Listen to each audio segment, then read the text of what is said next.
Sir, can we have you state your name, please? My name is Frederick Hisaw. Can you spell that for us?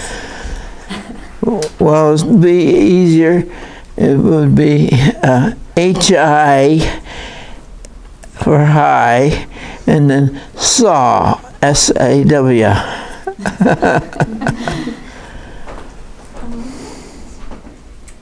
Which branch of the service did you serve It was the Navy And when did you enlist? when I was 17. in? Where were you living at the time? I was in military school at the time. So you were not drafted, you enlisted? Yes. Why did you choose to enlist? Well, my father was in World War I, and he felt I should have some training, and that was why I was in military school. Where did you go to boot camp and to start your training? Sampson, New York. What was that experience like? That was great. It was on Lake Geneva.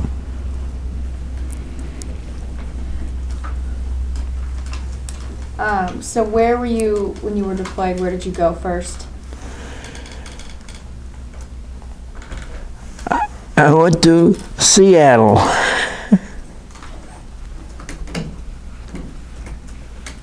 What do you recall from your first days in the service? Well, it was very exciting. I mean, I'd never been in that part of the country before.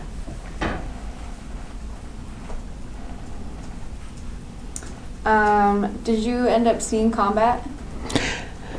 Not as such, because I was on a freighter, and they didn't send us where there was danger. What did your daily routine look like?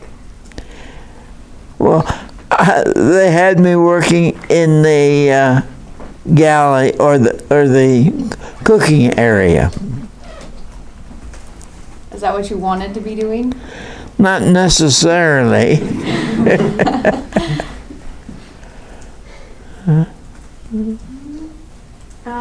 Tell me a couple of your most memorable experiences.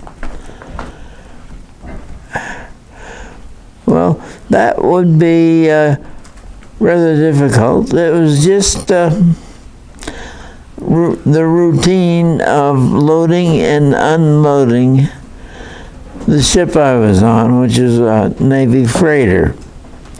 And we carried, we had 3 refrigerated holds and 2 dry storage holds. And so, as a matter of just unloading things as we needed them for whatever port we were in.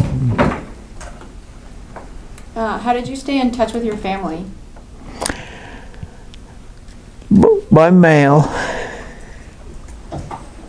About how long was the, so like you would send a letter and then how long would it be until you received one back? Well, a week or so. Did you have any brothers who also enlisted or were drafted?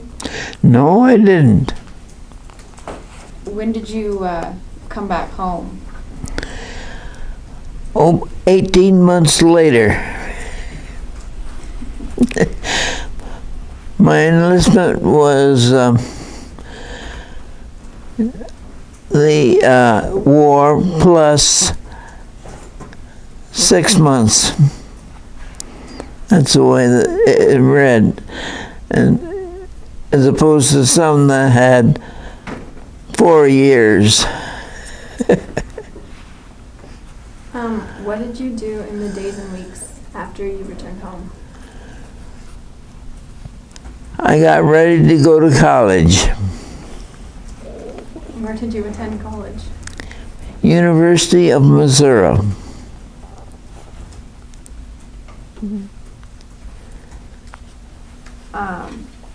So after the war and after you went to college, what's been your career? Teaching. Teaching what? Oh, physiology, science, and such. Were you a high school teacher then? No, I was at the University of Oregon. No. Well, Oregon State University, to be more correct. How long did you work there? Oh, about 32 years.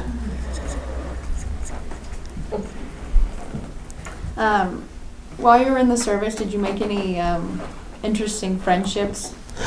Oh, yes. I have some from Syracuse, New York, and that'd be about it. And we sort of traveled around together.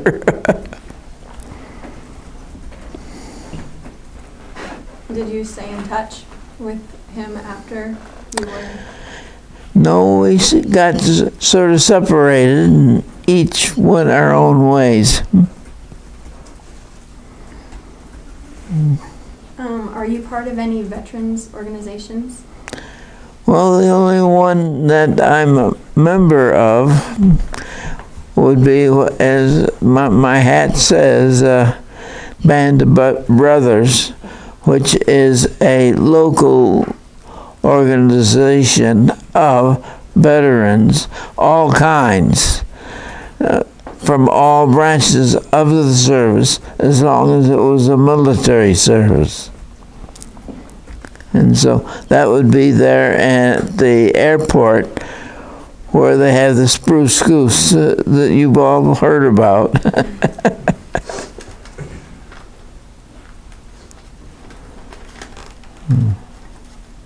Did your military experience influence your thinking about war or the military in general?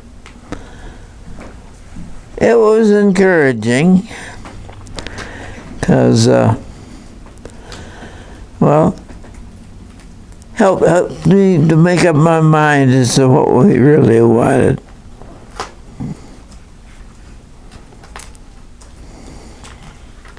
Bobby, did you have any questions? Yeah. During the war, would you say you enlisted toward the beginning or the ending of the war? Towards the end. How old were you when you enlisted? 17.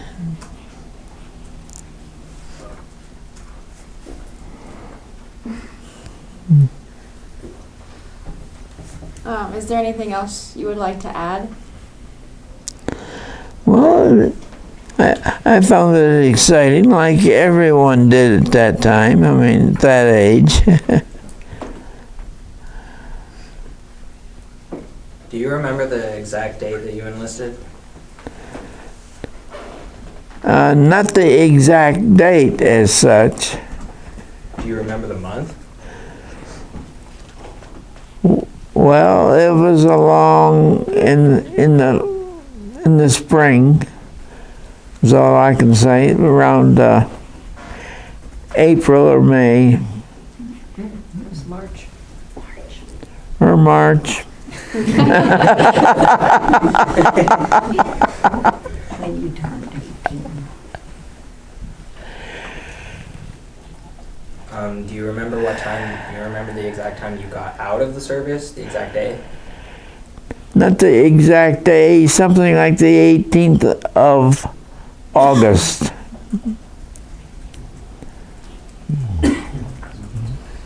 What was the name of the ship you were on? The USS Hyades. Okay. How do you spell that? Hyades.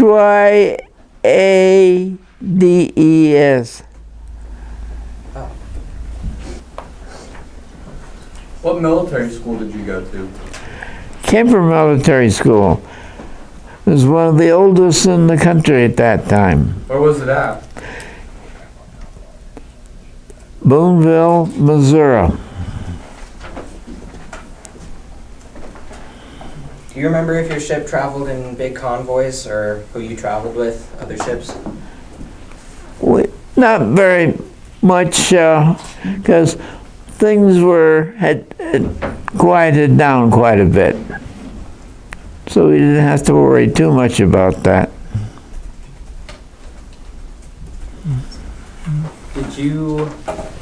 Were you in the Atlantic or the Pacific? Pacific. Where all did you travel when you were on board? Well, we started out in China, and from China not only did we go to Shanghai, but we went up to Korea, and then we did drop over to Japan to deliver a bunch of eggs to the Marines. Now these were shell eggs. So how fresh they were, you might guess.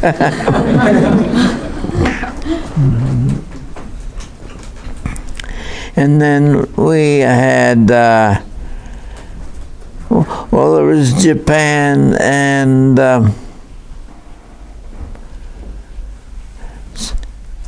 I think that would be about it. Do you remember the most important cargo you ever carried? Well, it depends on what what your idea was on that. We had 10,000 tons of oranges that they had us go to Hong Kong to deliver to them because they'd been surveyed, and by the time the fleet had gotten around to using them, they would have been too bad. And so they threw them overboard, even though a local Chinese merchant offered them $10,000 American cash.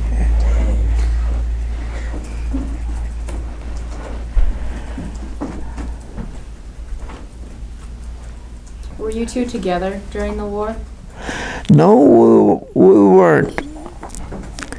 So you guys didn't know each other yet? No. No, we weren't.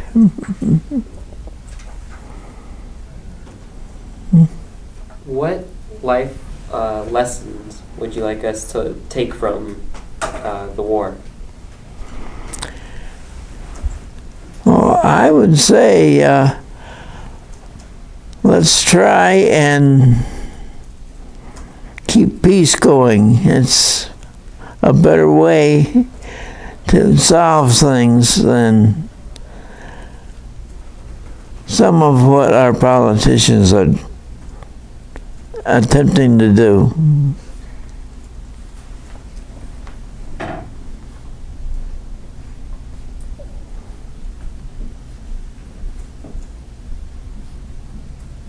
What roles did you serve on the ship as? Pardon? What roles on the ship did you serve as? Oh, what role? Well, mainly labor that they needed for whatever.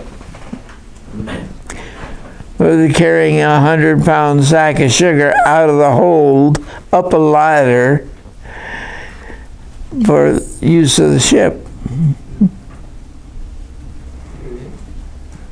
What did you guys do in your off time?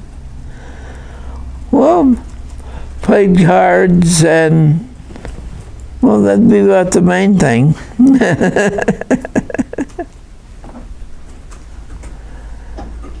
Did you ever encounter any storms? Oh yes, we had some storms that no one was permitted forward of the superstructure, afraid that the waves and such that were breaking through might wash someone off. So whether from that standpoint.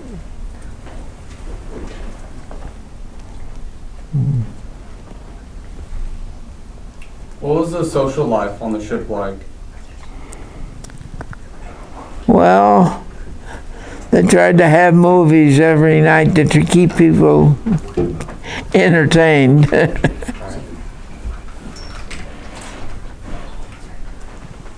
Was there anything that you worried about, like submarines or anything? No, How long was it until, or how long was it after the war that you two met? well, I guess it was about 6 months or better. Did you guys meet while you were in school in Missouri? At the university, yes. We happened to meet in class there.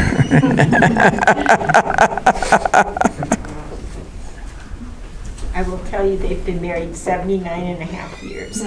69 and a half years, excuse me, 69 and a half. And he was one of many veterans coming back from the war. And on that campus, there were 10 guys to every girl on the campus. So But he you were was one lucky. of the younger ones. A lot Yeah. of older married people coming back to college.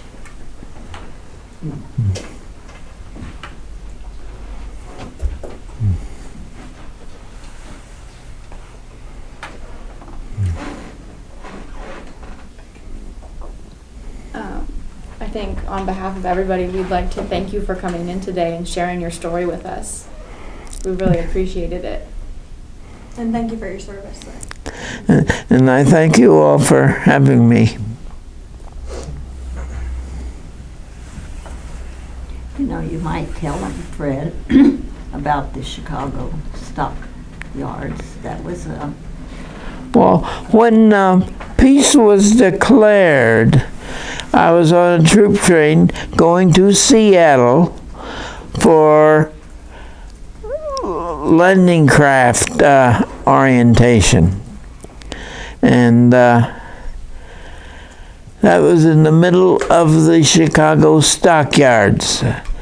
So I do remember that thing from that standpoint. We had all the cattle and such waiting to be slaughtered.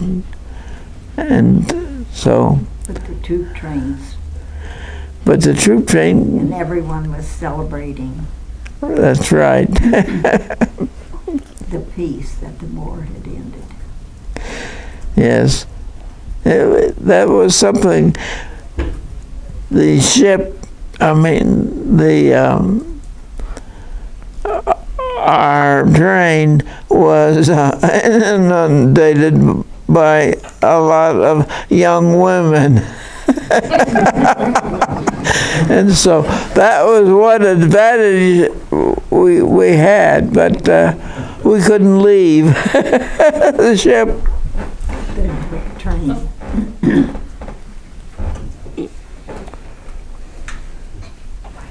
Any other last stories you want to share, or any last details? Well, I can't think of anything except just watch what you're doing, get your education, and you'd be surprised where you might end up. So I have a quick question for you. What's advice for the two of you to be married for 70 years? That's amazing. Well, one is don't go to bed angry, for one thing. That's a great piece of advice. Thank you very much. Appreciate it.